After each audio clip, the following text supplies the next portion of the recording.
जय हिंद दोस्तों, मैं फिर हाजिर हूँ एक बार आप लोगों के बीच में उज्ज्वल परिवार की तरफ से क्लास लेकर के। चलिए दोस्तों शुरू करते हैं। आज की क्लास का पहला ही क्वेश्चन है।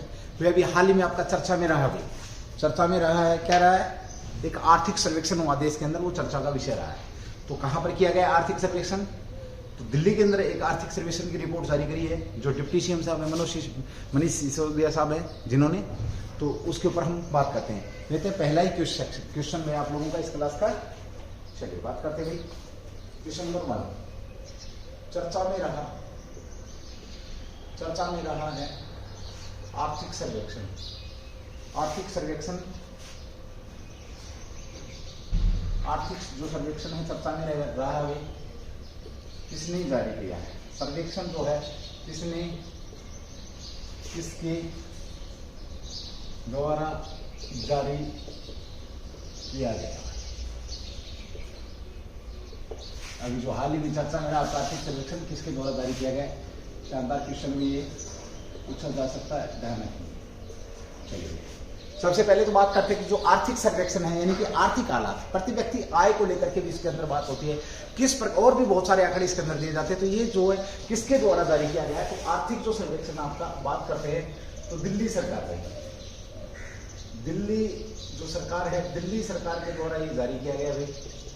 किसके द्वारा? दिल्ली सरकार के द्वारा जारी किया गया। ध्यान रखिए 2021-22 के अनुसार, किसके अनुसार? 2021-22 का अभी आपका ये 2021-22 आपकी चली रही है।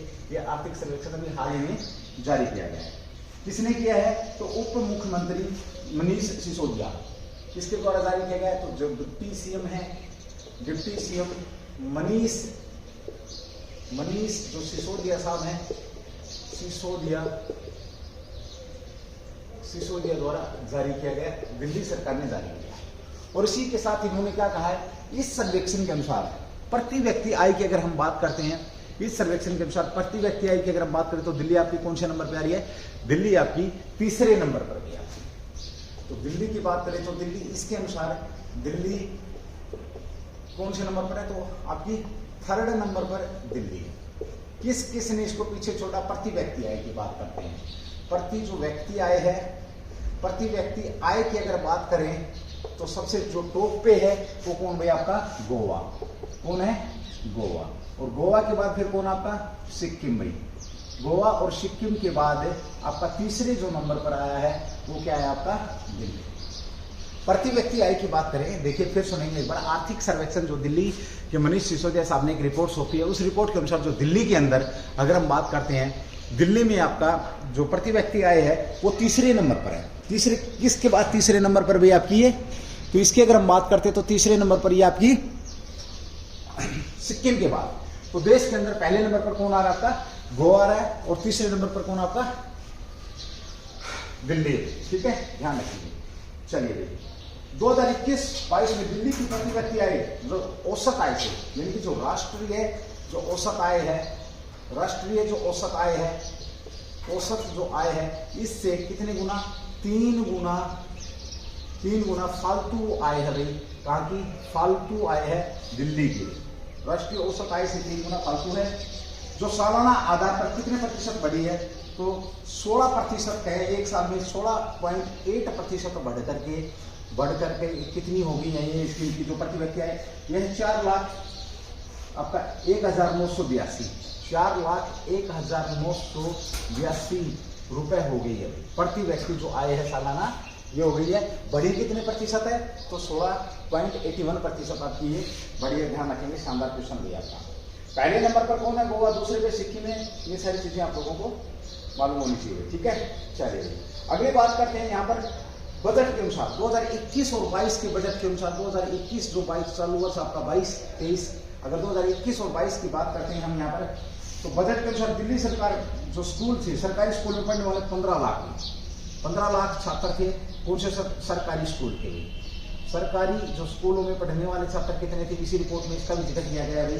साथ ही अब यह संख्या बढ़कर के, ये 2020-21 की थी, अब अगर हम बात करते हैं 21-22 में ये संख्या बढ़कर के अपनी कितनी हुई है? अब ये 18 लाख हो गई है। पहले इतनी थी, अब 2021-22 में कितनी हो गई है? 18 लाख की संख्या हो गई है सरकारी स्कूलों में। ठीक है, ध्यान रखिए। चलिए साथ ही बात करते हैं, अब देखिए आपको पता है दिल्ली केंद्र शासित प्रदेश है। दिल्ली अगर हम बात करते हैं यहाँ पर, दिल्ली राजधानी कब बना, तो 1912 में दिल्ली को राजधानी बनाया गया। अगर कैपिटल की बात करता हूँ तो मैं कैपिटल कब बनाया आपका 1912 में। घोषणा की अगर आप बात करते हैं, ध्यान रखेंगे तो इसकी जो घोषणा है ये 1911 के अंदर घोषणा की गई थी। इससे पहले कौन सी राजधानी कौन थी आपकी, तो कोलकाता इससे पहले क्या था भाई, राजधानी की। ध्यान रखेंगे ये भी शानदार क्वेश्चन है। दिल्ली आपका यूटी क्षेत्र भी, दिल्ली आपको पता है इसके जो सीएम है, सीएम कौन है, तो आपको पता अरविंद केजरीवाल जो साहब है, अरविंद जो केजरीवाल है, केजरीवाल ये सीएम है। इनका संबंध की अगर हम बात करें तो कहां से इनका संबंध, हरियाणा के सिवानी से इनका संबंध है। हरियाणा के सिवानी के रहने वाले हैं, ठीक है, बेसिक रूप से, मूल रूप से अगर हम बात करें तो, ठीक है। साथ ही हम बात करते हैं तो ये IAS अफसर भी थे। ओके, चलिए आगे बात करते हैं इनकी थोड़ी सी दिल्ली की। दिल्ली के अंदर अगर हम बात करते हैं तो जो लोकसभा की जो सीटें हैं, सॉरी विधानसभा की जो सीटें हैं, विधानसभा की जो सीटें आपसे अगर मैं बात करूं तो कितनी यहाँ पर 70 सीटें हैं। और आम आदमी पार्टी या आप जो पार्टी है, जो ये पार्टी अरविंद केजरीवाल की जो पार्टी अभी हाल ही में उन्होंने कहा पर पंजाब के अंदर भी सरकार बनाई है। और पंजाब के जो सीएम की अगर हम बात करें तो भगवत जो मान साहब हैं उन्हें क्या बनाया है, सीएम बनाया है। साथ ही बात करते हैं कि जो भगवत मान है ये क्या थे, ये पहले कॉमेडियन थे, पहले अभिनय करते थे और ये कॉमेडियन थे और अब क्या है ये, अभी क्या पंजाब के सीएम है। चलिए, बहुत शानदार क्वेश्चन था ये। दिल्ली का जो सर्वेक्षण रिपोर्ट की गई उसके अनुसार आपके सामने है। चलो अगली बात करते हैं।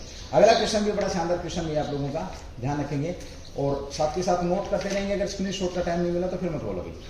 एक अभी हाल ही में आपका टीबी चर्चा का विषय बना हुआ था, ट्यूबरकुलोसिस, क्वेश्चन नंबर 2 है। अभी उसके प्रसार को लेकर के बात हो रही है। ये 2-3 क्वेश्चन मैं टीबी के ऊपर करा चुका हूँ। टीबी विश्व आपका जो ट्यूबरकुलोसिस दिवस की भी बात हुई है, बहुत सारी बातें इस पर हो चुकी हैं, लेकिन आज जो है उसके ऊपर हम बात करेंगे। देखिए, राष्ट्रीय क्षय रोग प्रसार सर्वेक्षण हुआ है, राष्ट्रीय क्षय रोग नेशनल ट्यूबरकुलोसिस प्रिवेलेंस सर्वे, क्षय रोग प्रसार आपका चर्चा में है। राष्ट्रीय क्षय रोग प्रसार जारी किया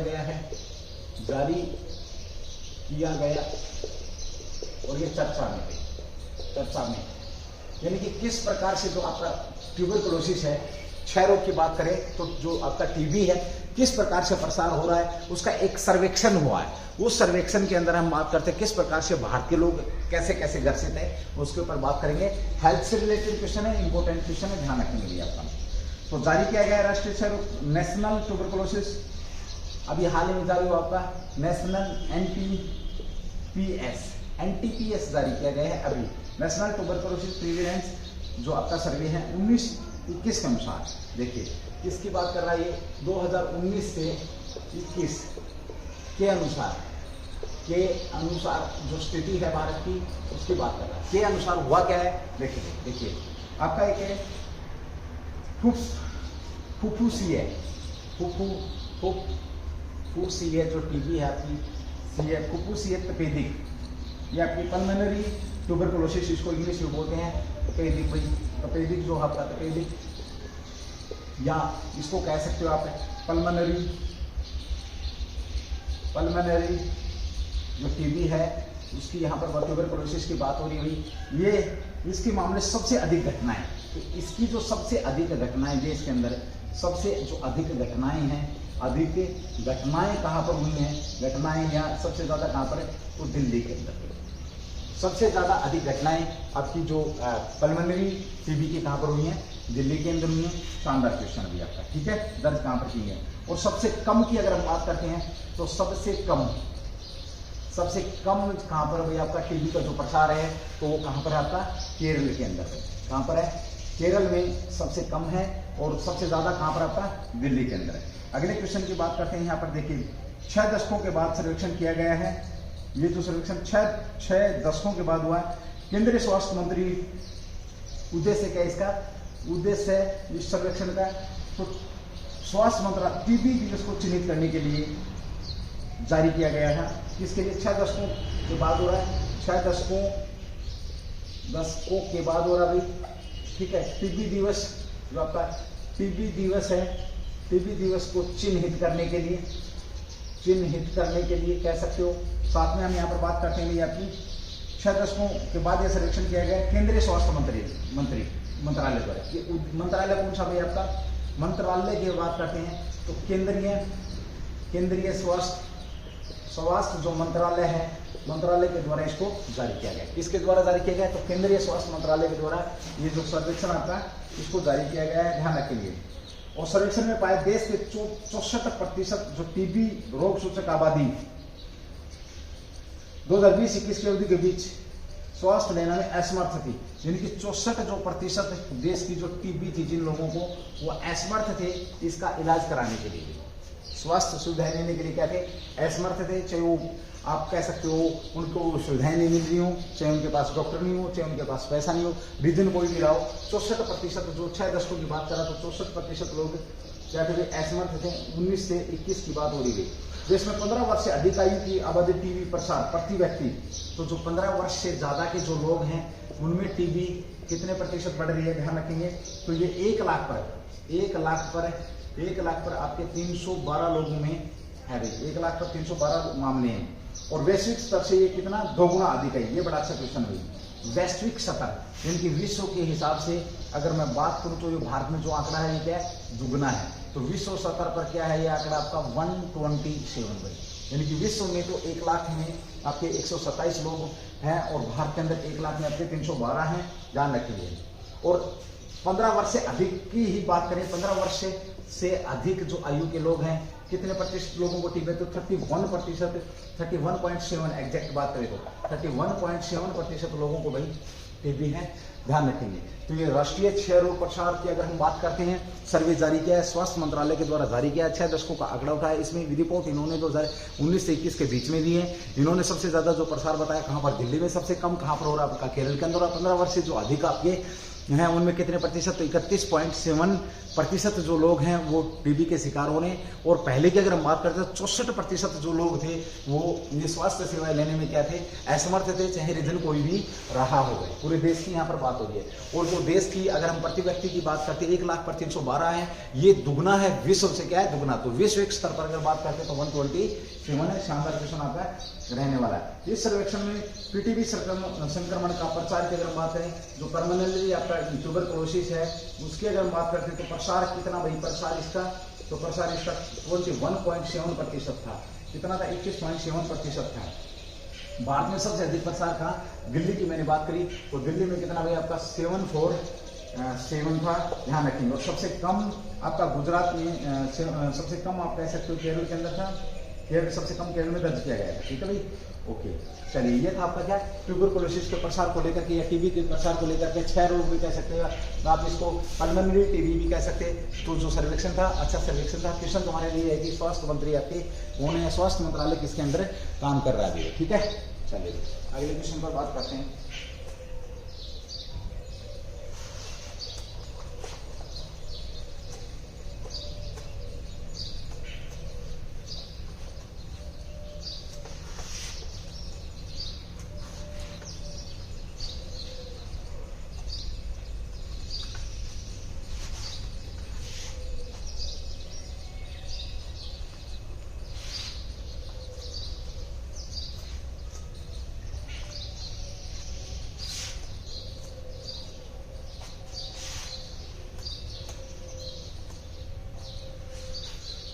चलो, शानदार क्वेश्चन रहने वाला भाई आपका।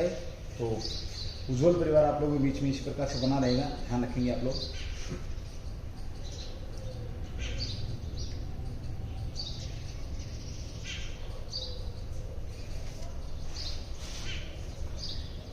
अभी हाल ही में चर्चा रहा है डाटा ट्रांसफर को लेकर के चर्चा रही है।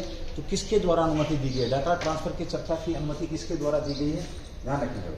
चलिए, क्वेश्चन नंबर 3 में आपका जो चर्चा में आपका भी डाटा ट्रांसफर संधि मंजूर की किसके बीच में है? डाटा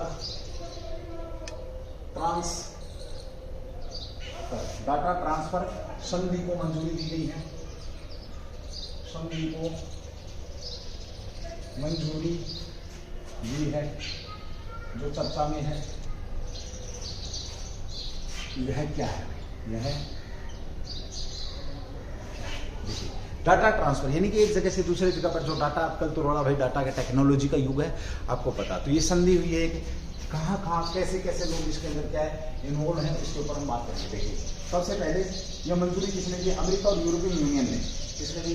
यूएसए और जो आपका अमेरिका, यूएसए और यूनियन ने, यूरोपियन जो यूनियन है, यूरोपियन यूनियन ने मंजूरी दी है, संधि को मंजूरी दी है। संधि की बात करें तो किसने मंजूरी दी है?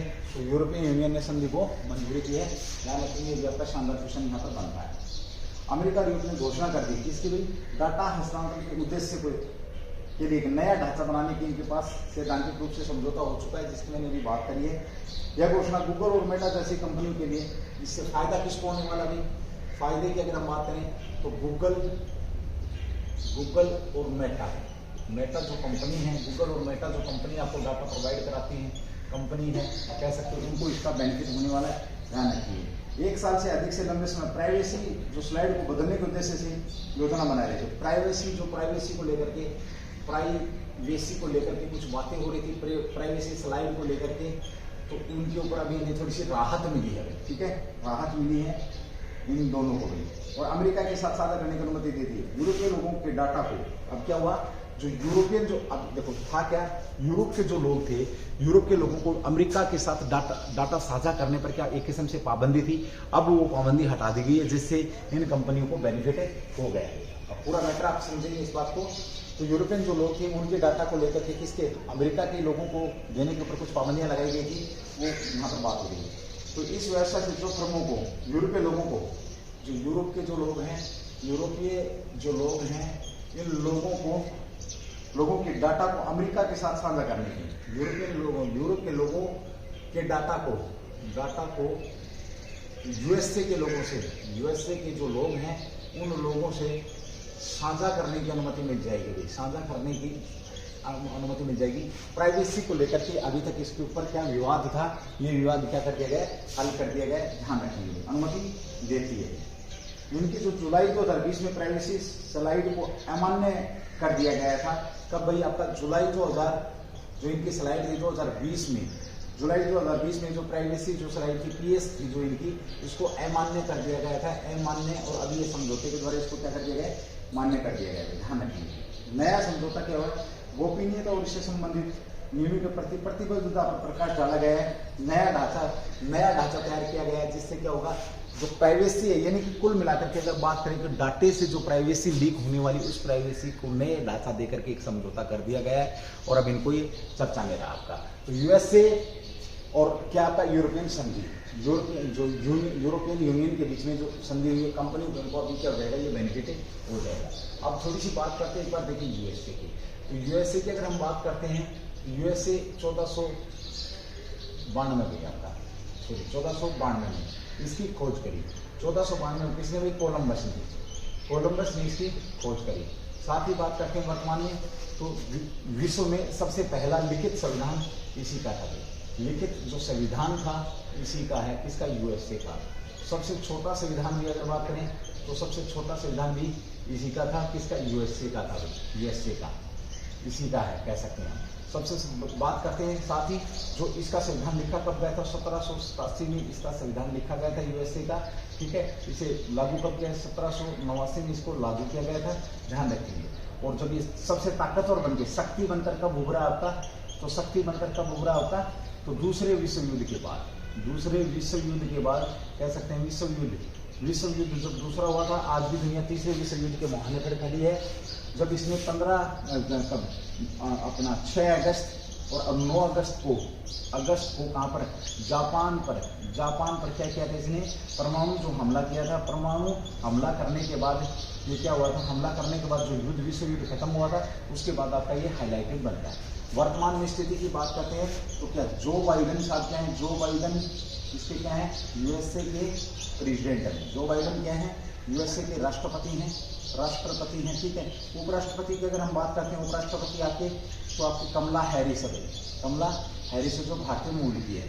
ठीक है, भारतीय मूल की हैं, ये भी ध्यान रखेंगे आप लोग। ठीक है, साथ ही थोड़ी सी यूरोपियन यूनियन की बात करते हैं तो जो आपका यूरोपियन जो यूनियन है, यूरोपियन यूनियन की अगर हम बात करते हैं तो यूरोपियन यूनियन जो आपकी यूरोपियन यूनियन की अगर हम बात करते हैं तो 27 देशों का, भाई क्या आपका ये 27 जो देश हैं, देशों का राजनीतिक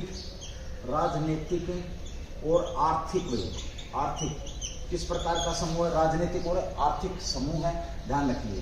पहले अगर हम बात करते हैं इसके अंदर क्या थे, 28 देश थे, जिसमें से कौन बाहर गया भाई, इंग्लैंड था, इंग्लैंड ने इसको छोड़ दिया।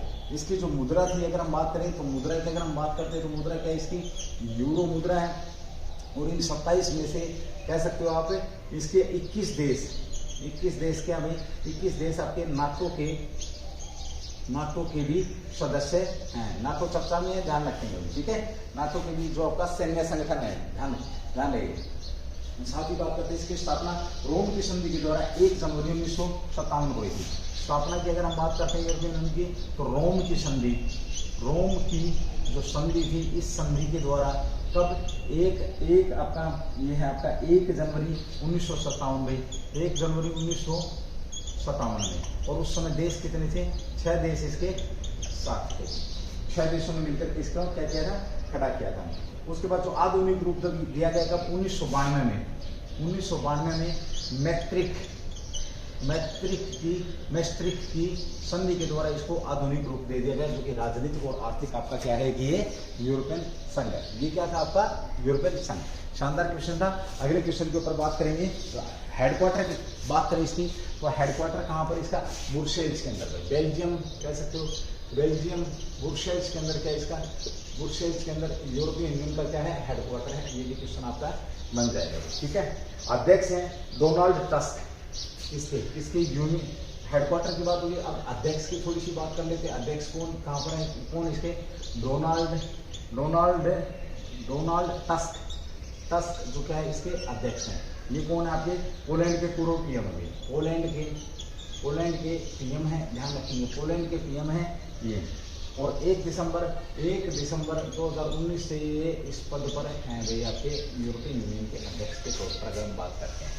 चलिए अगले क्वेश्चन की बात करते हैं। शानदार क्वेश्चन है ये भी आप लोगों का, अभी हाल ही में चर्चा में रहा आपका ODF जो प्लस गांव है वो चर्चा में है। क्यों भाई, देखिए भारत के ODF प्लस गांव चर्चा में। क्वेश्चन नंबर 4 भी भारत के ODF प्लस गांव चर्चा में है। क्यों भाई, क्योंकि भारत ने एक आंकड़ा पार किया, ध्यान रखेंगे। ODF का मतलब क्या होता है कि ओपन जो आपका यानी कि खुले में सोच मुक्त भारत है। अब भारत के लोग, बहुत कम लोग ऐसे हैं जो कि खुले में सोच के लिए जाते हैं। खुले में सोच मुक्त मतलब खुले में जो सोच के लिए जाते हैं, इससे मुक्ति दिलाने के लिए भारत के अंदर पहल की गई थी। तो उसके ऊपर यहाँ पर हम बात करेंगे। देखिए सबसे पहले बात करते हैं भारत चर्चा में क्यों है, तो अभी हाल ही में ODF प्लस गाँव बने आपके भारत में। कितने आंकड़ा, 50,000 जो गांव है आपके, कितने भी 50,000 गांव आपके खुले में सोच मुक्त बने हैं। सोच मुक्त का आंकड़ा पार किया है भाई भारत ने। ये गर्व करने की बात है कि देखो कभी पीछे मुड़ के देखे तो ऐसा समय था जब सभी ही खुले में जाते थे, जब लगभग 90% से लोग ऊपर जो कई गांव के लोग क्या खुले में जाते थे, 90 क्या 100% लोग खुले में जाते थे। लेकिन अब क्या आपके 50,000 गांव ऐसे बन गए हैं जो गांव खुले में सोच मुक्त हैं। ये प्लस गांव मील का पत्थर साबित हो गया है, ध्यान रखेंगे। इस कार्यक्रम के तहत प्रदर्शन करने वाला सबसे सर्वश्रेष्ठ पहले नंबर पर अगर हम बात करें भारत के अंदर, पहले नंबर पर कौन आपका, तेलंगाना पहले नंबर पर है। यानी कि सबसे ज्यादा जो गांव है कहाँ के, तेलंगाना में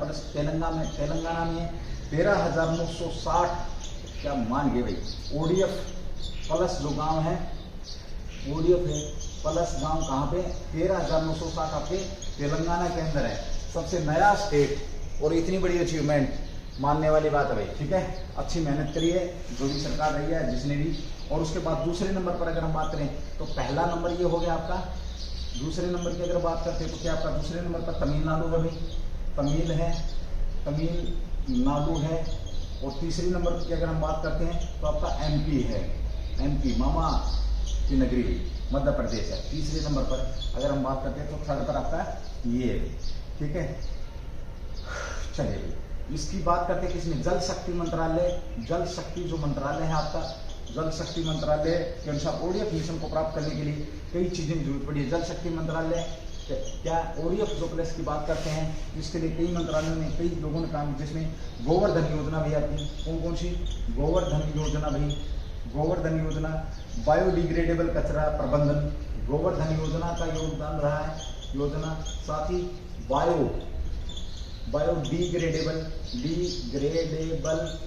बायोडिग्रेडेबल योजना भी आती है योजना, ये भी इसके अंदर बायोडिग्रेडेबल कचरा प्रबंधन योजना, कचरा प्रबंधन योजना कह सकते हैं, ये भी इसमें रहा भी। प्लास्टिक जो अपशिष्ट प्रबंधन, प्लास्टिक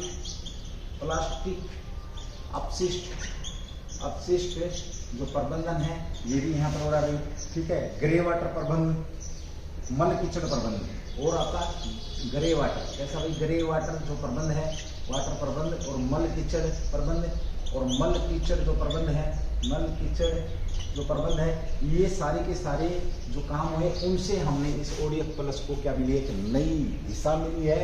और आज भारत ने 50,000 गांवों का आंकड़ा पार कर लिया है। ये एक बहुत बड़ी बात है भाई, ठीक है, बहुत बड़ी बात है। यहाँ पर एक वर्ड आया था प्लास्टिक अपशिष्ट प्रबंधन, ध्यान रखना भाई। प्लास्टिक अपशिष्ट प्रबंधन की बात करूँ तो अभी चर्चा में आपका एक जगह कहाँ पर, न्यूजीलैंड के जो वैज्ञानिक हैं उन्होंने एक खोज करी, और खोज करी के एक सर्वे किया, और लोगों के ब्लड से प्लास्टिक के नैनो कण होने की उन्होंने क्या करी, घोषणा करी है। कितने खतरनाक है इसके ऊपर शोध चल रहा है, ठीक है। चलिए, ये क्वेश्चन था आपका, शानदार क्वेश्चन था, ध्यान रखेंगे भी। चलिए, और ये आपका भी फरवरी 2020 में जल शक्ति मंत्रालय ने इसे स्वच्छ भारत मिशन ग्रामीण चरण योजना के कार्यों को मंजूरी दी है। ये भी आप लोगों के लिए अमृत महोत्सव के लगभग आपको तहत लगभग 22,000 ग्राम पंचायतों के 1 करोड़ लोग में भाग लिया था। अमृत महोत्सव का जो प्रोग्राम हुआ था स्वच्छता को लेकर के, तो 22,000 जो पंचायत थी, पंचायत के ने इस अमृत जो स्वास्थ्य को लेकर के अमृत महोत्सव योजना थी, उसके ये जो अमृत महोत्सव जो प्रोग्राम चल रहा है उसमें भाग लिया था। शानदार क्वेश्चन। मंत्रालय पूछे तो जल शक्ति मंत्रालय, ठीक है भाई। फर्स्ट नंबर पर कौन आपका, तेलंगाना है। सेकंड नंबर पर कौन आपका, तो महाराष्ट्र है। थर्ड नंबर पर कौन आपका, तो एमपी है, ध्यान रखेंगे। और ये इसके अंदर योगदान किस तरह जल शक्ति मंत्रालय ने बताया कि ये जो आपका कचरा प्रबंधन को लेकर के जो योजनाएं चल रही हैं, स्वास्थ्य को लेकर के जो योजनाएं चल रही हैं, उन सब की देन आपका बायोडिग्रेडेबल जो योजना है आपकी, ग्रे वाटर योजना है, ये सारी की सारी योजना, इसको क्या किया, इसको बढ़ावा दिया है इस चीज़ को, तब जाकर के हमने 50,000 का आंकड़ा पार किया है, ठीक है। तो पहले नंबर पर आपका कौन रहा, तेलंगाना रहा है। ओडीएफ प्लस जिले की तो बात करते हैं, तो यहाँ एक क्वेश्चन है, हरियाणा के लोग हैं तो बैठे हैं आप सारे देख रहे होंगे, तो मुझे बताएंगे हरियाणा का पहला ओडीएफ गाँव कौन सा था। साथ ही ओडीएफ पहला गाँव कौन सा था। अगला क्वेश्चन आप लोगों का पूछूंगा मैं कि ओडीएफ जब चर्चा में है तो ओडीएफ प्लस एक तो गांव हो गया, साथ ही बात करते ओडीएफ डिस्ट्रिक्ट कौन सा बना था जो सबसे पहले, उसकी भी यहाँ पर चर्चा होनी चाहिए, ठीक है। चलिए बात करते हैं आपका, तो आंकड़ा बड़ा शानदार पार किया है, ये बहुत ही बेहतरीन क्वेश्चन आप लोगों के बीच में। चलिए एक और आपका चर्चा में भी देखिए, हिंद महासागर तेजी से गर्म हो रहे हैं, क्या मैटर है। क्वेश्चन नंबर 5 चर्चा में भी आपके, चर्चा में उष्ण कटिबंधीय, उष्ण जो कटिबंधीय जो आपके हैं, उष्ण कटिबंधीय, उष्ण कटिबंधीय हिंद महासागर, उष्ण कटिबंधीय हिंद महासागर चर्चा में है, क्यों भाई चर्चा में है उष्ण कटिबंधीय हिंद महासागर, आपका हिंद महासागर क्यों, क्या हुआ, सीधी सी बात। देखिए यहाँ पर क्या हुआ, हीट वेव देखी गई है, हीट वेव देखी गई है, यानी कि यहाँ पर अगर मैं बात करूं तो ये जो महासागर आपके क्या हो रहे हैं, गर्म हो रहे हैं। और महासागर जब गर्म हो रहे हैं तो बहुत भारी नुकसान होने की संभावना है, जलवायु परिवर्तन हो रहा है, महासागर गर्म हो रहा है, कहाँ जाएंगे, कहाँ जाएंगे लोग, कहाँ रहेंगे, क्या होगा आगे चल करके, उन सब बातों के ऊपर हम बात करेंगे। देखिए पृथ्वी विज्ञान मंत्रालय के मिनिस्टर ऑफ स्टेट, पृथ्वी विज्ञान मंत्रालय के जो पृथ्वी विज्ञान जो मंत्रालय है आपका, विज्ञान मंत्रालय के MOS है भैया, आपके MOS, तो कैबिनेट मंत्री कौन है, यहाँ क्वेश्चन मैं पूछूंगा आप लोगों से। तो जितेंद्र सिंह, राज्यसभा को बताया अभी हाल ही में उन्होंने, जितेंद्र जो सिंह है, जितेंद्र सिंह ने अभी हाल ही में किसको बताया है, मिनिस्टर ऑफ स्टेट आपके पश्चिम विज्ञान मंत्रालय के, तो इन्होंने राज्यसभा को बताया है। राज्यसभा में इनकी बात हुई तो राज्यसभा को बताया इन्होंने कि हिंद महासागर तेजी से गर्म हो रहा है। क्या बोला इन्होंने चर्चा में भी, जो हिंद महासागर अपना हिंद महासागर क्या हो रहा है, तेजी से गर्म हो रहा है। और गर्म हो रहा है तो क्या होगा, आने वाले समय में जो तटीय प्रदेश है आपके वो क्या हो जाएंगे भाई, तटीय सारे के सारे जो तटीय प्रदेश आपके जलमग्न हो जाएंगे।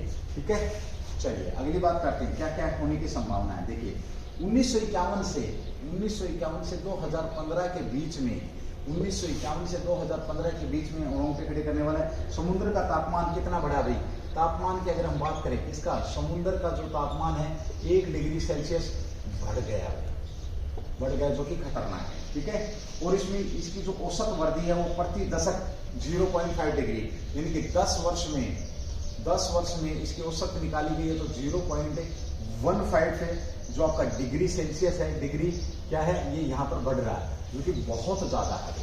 कितना बढ़ गया है 1 डिग्री सेल्सियस, और 1 दशक में कितना 0.15 डिग्री सेल्सियस यहाँ पर ये तापमान बढ़ रहा है। शानदार है, ये समय ध्यान रखेंगे। और समुद्री पर्यावरण को इसका खामियाजा भुगतना पड़ेगा, बिल्कुल सही है। 2021 में ये अच्छा 2021 के अंदर भी 6 मंथ में कितनी बार आपकी 52 दिनों की अवधि में, सॉरी 2021 में 6 मंथ नहीं करेंगे, करेक्ट ले लो यार, 52 दिनों की अवधि में, 52 दिनों के अंदर क्या किया भाई, 52 दिनों के अंदर 6 समुद्री हीटवेव देखी गई आपकी। 6 समुद्री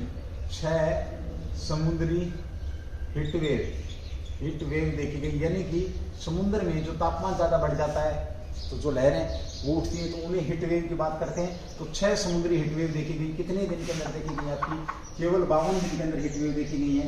मरियन हीटवेव भी कहते हैं, मरियन हीटवेव को क्या बोला जाता है आपका, मरियन हीटवेव के नाम से भी इनको जाना जाता है, हीटवेव कहा जाता है। मौसम संबंधी 6 घटनाओं में से बंगाल की खाड़ी 4 का सामना करना पड़ा है, ये भी ध्यान रखेंगे। तो जो मौसम संबंधी 6 घटनाएं हुई हैं, बड़ी 6 घटनाओं में से तो 4 का सामना किसने किया, बंगाल की जो खाड़ी है, बंगाल की खाड़ी ने किया। जो बड़ी घटनाएं, चाहे वो सुनामी रही हो आपकी, चाहे कोई और तूफान आया हो, चाहे चक्रवात हो, तो जो आपकी घटनाएं हुई 6 में से 4 बंगाल की खाड़ी में देखी गई है, ध्यान रखेंगे। भारतीय उष्ण कटिबंधीय मौसम विज्ञान संस्थान IITM, ये क्या हो जाएगा भाई आपका, तो भारतीय उष्ण कटिबंधीय मौसम जो विज्ञान है, मौसम विज्ञान, भारतीय उष्ण कटिबंधीय मौसम विज्ञान ने एक अध्ययन पर प्रकाश डालने से पता चला कि हिंद महासागर क्षेत्र में 66 समुद्री हीटवेव घटनाएं हुई हैं। तो पूरी बात करें तो हिंद महासागर के अंदर, महासागर में किसने बोला, IITM ने बोला है। तो 66 जो हीटवेव हुई है आपकी, हीटवेव की घटनाएं हुई हैं। कितनी 66 हीटवेव की घटनाएं हुई हैं 1982 से 2018 के बीच में। 1982 से और 2018 के बीच में बंगाल की खाड़ी में, बंगाल की जो खाड़ी है, बंगाल की खाड़ी क्षेत्र में, बंगाल खाड़ी क्षेत्र में कितनी 94 घटनाएं हुई हैं वही हीटवेव की। ठीक है, 94 घटनाएं हुई हैं, ये बहुत ही चेतावनी भरा। तो साथ ही सदी के अंत तक 12 तटीय, अब अगर इसी प्रकार से अगर ये बढ़ता रहा तापमान इसी प्रकार से, तो 12 तटीय जिनमें आपका चेन्नई है, कह सकते हो आप, है ना, चेन्नई वगैरह, गोवा वगैरह, क्या कौन से बढ़ जाएंगे आपके, चेन्नई, मुंबई, विशाखापट्टनम, कोचीन शामिल है, जिनमें से चेन्नई, मुंबई, कोचीन, विशाखापट्टनम और भी 12-13 शहर हैं जो आपके जलमग्न होने की संभावना इस सदी के अंत तक, यानी कि शहर खत्म हो जाएंगे। यहाँ पर सीधी सी बात करें, तापमान बढ़ा, तापमान बढ़ने से जल का जो तापमान है, समुद्र का जो तापमान है, वो तापमान बढ़ने को उसको क्या बोलते हैं, हीटवेव बोलते हैं। और हीटवेव की घटनाएं यहाँ पर नोट की गई हैं। जैसे कि मैंने आपको बोला 1951 से 2015 के बीच में जिक्र किया कि जो तापमान आपका 0.15 डिग्री के दशक के हिसाब से 1 डिग्री सेल्सियस बढ़ चुका है। 2021 से में 52 दिनों के अंदर जो घटनाएं देखी गई हीटवेव की, वो देखी गई हैं। 52 दिन के अंदर घटनाएं देखी गई हैं हीटवेव की। साथ ही मैरिन हीट के नाम से जाना 6 घटनाएं, जिनमें से बंगाल की खाड़ी को 4 घटनाओं का फेस करना। IITM ने बताया कि जो भारतीय आपका उष्ण कटिबंधीय मौसम विज्ञान जो संस्थान है, उसने बताया कि 66 हिंद महासागर के अंदर 66 जो आपकी हीटवेव की घटनाएं हुई हैं। और यहाँ पर 1982 से 2018 के बीच में बंगाल क्षेत्र के अंदर 94 हीटवेव की घटनाएं यहाँ पर देखने को मिली हैं। ठीक है भाई, ओके। 6 समुद्री हीटवेव, इसके इस जो 52 दिन के अंदर अगर कितनी 6 समुद्री हीटवेव यहाँ पर आपको देखने को मिले। अब यहाँ पर जब समुद्र का जो तापमान, पूरी पृथ्वी के तापमान, समुद्र का तापमान एक ही बात है भाई, देखिए तापमान बढ़ रहा है, ग्लोबल वार्मिंग हो रही है। अगर मैं इस बात को इस तरीके से समझाने की कोशिश करूँ, ग्लोबल वार्मिंग हो रही है, तो कल परसों की बात है कि क्वेश्चन कराया था मैंने ग्रेट बैरियर, ग्रेट देखिए किस प्रकार जीवन पर प्रभाव डाला। ग्रेट बैरियर जो रीफ है, बैरियर जो रीफ है, इस रीफ की जो मछलियां थी, मछलियों ने अपना प्राकृतिक रंग, प्राकृतिक जो रंग है उसको बदलना शुरू कर दिया। बदलना क्या, उनका रंग खो रही है। जो हरी और पीली मछली थी आपकी हरी, और जो पीली जो मछलियां थी वो अपने वास्तविक रंग से क्या है, दूर हो रही है। वास्तविक रंग से क्या हो रही है, दूर हो रही है। तो जो ग्लोबल वार्मिंग हो रही है, ग्लोबल वार्मिंग से क्या होगा, आगे चल के बहुत भारी समस्या का यहाँ पर समाधान करना पड़ेगा, बहुत भारी समस्या का सामना करना पड़ेगा। आपकी फसलें पैदा नहीं होंगी, फसलें पैदा नहीं होंगी तो खाएंगे क्या, टेम्परेचर बढ़ जाएगा, और मतलब अनचाही चीजें प्राकृतिक रूप से आपके सामने आएंगी जो मनुष्य को फेस करनी पड़ेगी। अभी भी समय है हम इन चीजों के ऊपर बात करें और इन चीजों को संभालें, तो अभी भी समय है आपका। ठीक है, चलिए अगली बात करते हैं। मिनीमाता सम्मेलन का आयोजन कहाँ किया गया है? कोप 4 मिनीमाता माफी चाहूंगा भाई, क्वेश्चन नंबर 6 भी आता है। क्वेश्चन नंबर 6 आपका कोप 4 मीना माता सम्मेलन है। मीना माता जो सम्मेलन है, सम्मेलन मीना माता सम्मेलन का आयोजन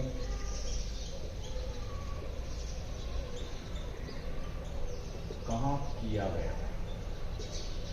शानदार क्वेश्चन। देखिए मीना माता सम्मेलन की अगर हम बात करते हैं तो कोप 4 मीना माता सम्मेलन, कोप 4 मीना माता जो सम्मेलन है आपका, ये कहां पर आयोजन किया गया इसका?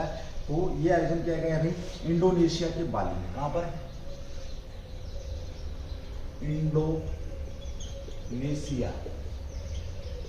इंडोनेशिया के बाली में इस सम्मेलन का आयोजन किया गया है। कहां पर किया गया? बाली में, इंडोनेशिया की बाली में इसका सम्मेलन का कब से कब तक हुआ? ये शानदार क्वेश्चन आपका 21 से 25 मार्च तक। कब से कब तक हुआ भाई आपका? ये 21 से 25 मार्च तक इसका आयोजन किया गया। ध्यान रखेंगे भैया, ठीक है, ओके। पहले ऑनलाइन खंड के समापन के बाद फिर से शुरू हुआ, जो नवंबर 2021 में आयोजित किया गया था। ठीक है, पहले ऑनलाइन खंड के समापन के बाद फिर से शुरू हुआ था ये आपका, तो नवंबर 2021 में हुआ था।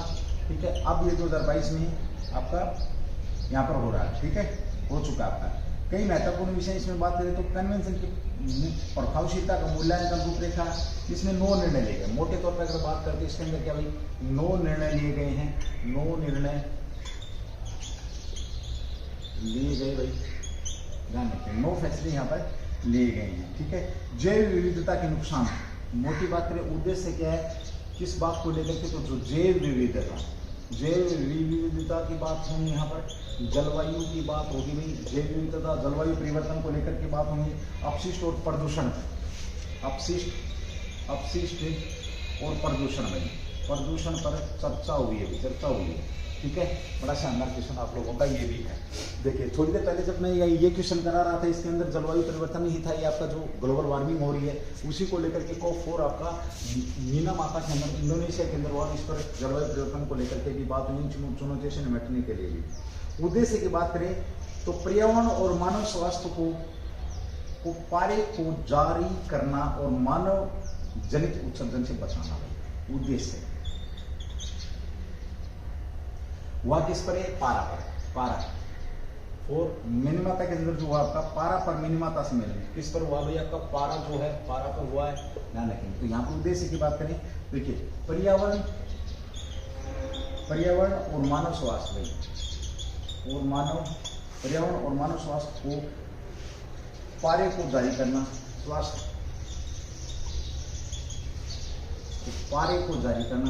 पारे को जारी करना और मानव जनित उत्सर्जन से बचाना, और मानव जनित जो उत्सर्जन है, उत्सर्जन से बचाना, ये इसका उद्देश्य है। पर्यावरण और मानव स्वास्थ्य को पारे को जारी करना और मानव जनित जो उत्सर्जन है, उत्सर्जन से बचाना, इसका उद्देश्य, ध्यान रखेंगे। ठीक है, पारे को लेकर के यहाँ पर बातचीत हुई है, ये भी आप लोगों का शानदार क्वेश्चन यहाँ पर बन जाएगा। चलो अगले क्वेश्चन की बात करेंगे। एक बार आप इसको नोट करें बिल्कुल, उसके बाद अगले क्वेश्चन पे बढ़ गए जो कि आपका चर्चा का विषय रहेगा भाई।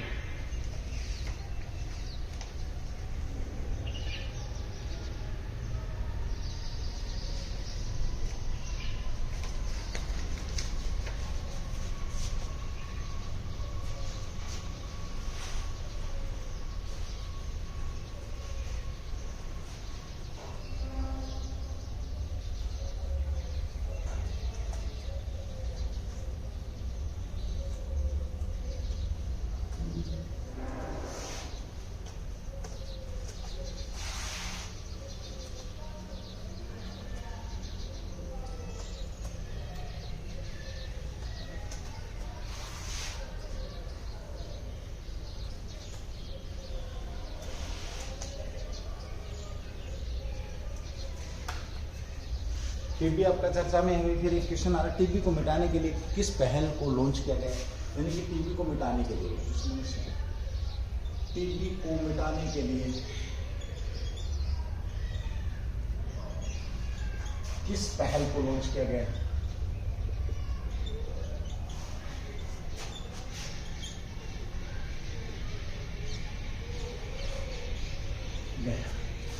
सीधी सी बात है, आंसर लेते हैं डायरेक्ट इसका। तो अभी पहल करी गई, कौन सी पहल करी गई? डायरेक्ट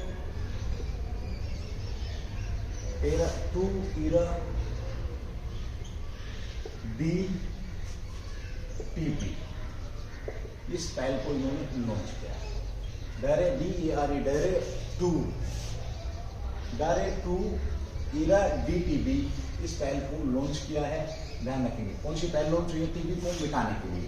इसका उद्देश्य क्या है? एक डाटा संचालित अनुसंधान शुरू किया गया है। आपका ये क्या है? कौन सी विभाग द्वारा किया गया है? तो ध्यान रखिए, विज्ञान और प्रौद्योगिकी विभाग, विज्ञान और प्रौद्योगिकी जो विभाग आपका प्रौद्योगिकी मंत्रालय द्वारा इसे लॉन्च किया गया है। पहल को किसने लॉन्च किया है? किसने लॉन्च किया है? तो विज्ञान और प्रौद्योगिकी जो मंत्रालय है, इस मंत्रालय की ये पहल है, या इस मंत्रालय ने इसे लॉन्च किया है। और जैव प्रौद्योगिकी विभाग, इसके साथ कौन था आपका? जैव प्रौद्योगिकी जो विभाग है, ये दोनों इसके साथ मिलकर के लिए।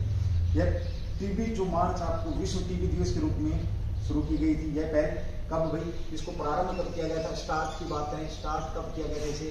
तो 24 मार्च को भी। 24 मार्च को कौन सा दिवस था? विश्व टीबी दिवस भाई। विश्व टीबी जो दिवस था आपका, इस दिवस के ऊपर इसको प्रारंभ किया गया था। इसमें प्रमुख पहले इस प्रकार से देखिए, इंडियन ITG जियोनिमिक सर्वेलेंस, INTGC इसके अंदर शामिल है भाई, INTGS। सबसे पहले बात करें नंबर 1, इस पहले में क्या क्या भी आपका? तो इंडियन ट्यूबरकुलोसिस जीनोमिक सर्वेलेंस, इसको कह सकते हो आप Indian tuberculosis genomic surveillance.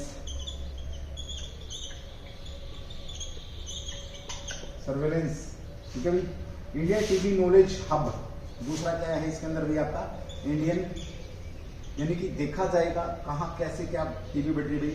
India TB surveillance किया जाएगा, उसके ऊपर देख रेख की जाएगी। इंडिया टीबी नॉलेज, लोगों को नॉलेज बढ़ाई जाएगी भी। हब वेबिनार सीरीज, भी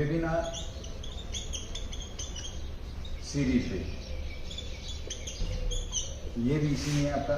तो इन टीबी के हब,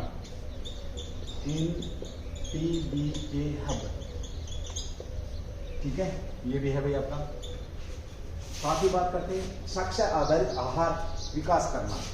साक्ष्य आधारित होता कि 6 रोगोपचार किया जा सके, यानी कि अच्छा या साक्ष्य आधारित आहार, यानी कि ऐसा आहार खिलाना जिससे क्या हो? टीबी का खात्मा हो, या टीबी के प्रति जो क्षमता है लड़ने की, रोग प्रतिरोधी क्षमता उसके अंदर क्या हो?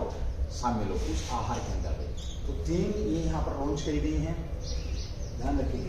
विश्व टीबी दिवस पर शुरू हुई थी आपकी वेबिनार श्रृंखला INTBK। ये कहाँ पर आपकी, तो जो INTBK है आपकी, हम कह सकते हैं INTBK, इसको कब शुरू किया गया था, ये बड़ा अच्छा क्वेश्चन बन जाएगा आपका। तो इसे विश्व टीबी दिवस पर भाई, विश्व जो टीबी दिवस है, टीबी दिवस पर इसको प्रारंभ किया गया था, ध्यान रखेंगे। साथ ही यहाँ पर जो चुनौतियां हैं उससे संबंधित सारी चीजों को यहाँ पर क्या किया जाएगा, निपटा जाएगा। माइक्रोबैक्टीरिया ट्यूबरकुलोसिस, यहाँ पर एक जो जीवाणु है उसको लेकर के भी बात होती है आपकी, ठीक है। आपका टीबी कुल मिलाकर के बात करें, टेराडी टीबी को एक पहल लॉन्च करी है आपकी प्रौद्योगिकी के द्वारा। इसके ऊपर क्या आप कह सकते हैं, एक किस्म से टीबी के ऊपर नजर रखने के लिए, टीबी का खात्मा करने के लिए, देश में से टीबी को भगाने के लिए ये पहल लॉन्च करी है। अगर इसकी बात करें तो किसके द्वारा, तो आपका ये विश्व जो विज्ञान और आपका प्रौद्योगिकी मंत्रालय, जैव प्रौद्योगिकी जो डिपार्टमेंट है, दोनों ने मिलकर के इसको स्टार्ट कर दिया। तो 24 मार्च को इसको स्टार्ट किया गया था। विश्व टीबी दिवस के दिन भाई आपका विशेष तौर पर हम बात कर सकते हैं क्या है, इन टीबी के जो हब है इसी दिन स्टार्ट किया गया था आपका। इसके अंदर 3 चीज़ों पर ध्यान दिया जाएगा, यानी कि सर्वेलेंस किया जाएगा, साथ ही क्या किया जाएगा, नॉलेज बढ़ाई जाएगी, और साथ ही क्या अच्छा आहार यहाँ पर उपलब्ध कराया जाएगा, ठीक है। इसके माध्यम से ये जो लॉन्च हुई है, इसके माध्यम से 3 प्रकार से यहाँ पर टीबी के ऊपर काम किया जाएगा। टीबी की अगर बात करते हैं तो किसको प्रभावित करती है भैया, आपके ये फेफड़ों को प्रभावित करती है, फेफड़ों को प्रभावित करती है। आज 2-3 क्वेश्चन आपके टीबी में हो चुके हैं। फेफड़ों को प्रभावित करती है या लंग्स को प्रभावित करती है। साथ ही हम यहाँ पर बात करते हैं फेफड़ों को प्रभावित करती है, तो यहाँ क्वेश्चन तुम्हारे लिए कि टीबी किससे फैलता है, टीबी का जीवाणु कौन सा है या किस जीवाणु के द्वारा टीबी फैलती है, ये क्वेश्चन आप लोगों के लिए। चलिए दोस्तों, आज की जो क्लास है आपकी यहीं पर समाप्त होती है। इसी तरीके से आप लोगों के बीच में अपनी क्लासें लेकर के उज्जवल परिवार हाजिर रहेगा। जो भी स्टेटिक जीके या जो भी आपका करंट बन रहा है, ऑल एग्जाम जिसमें CET भी आ रहा है, आपका दिल्ली पुलिस हेड कांस्टेबल की भी तैयारी हो रही है, आपका CGL के भी एग्जाम शुरू होने वाले हैं। तो ये साल बेस्ट रहने वाला है, तो ज़रूरी है इस क्लास को आप ज़रूर देखें भाई, और हमारी तरफ से बेस्ट विशेष है आपको। क्लास को शेयर करें ज़्यादा से ज़्यादा, ताकि ज़्यादा से ज़्यादा लोगों का भला हो। थैंक यू, जय हिंद, जय भारत भाई।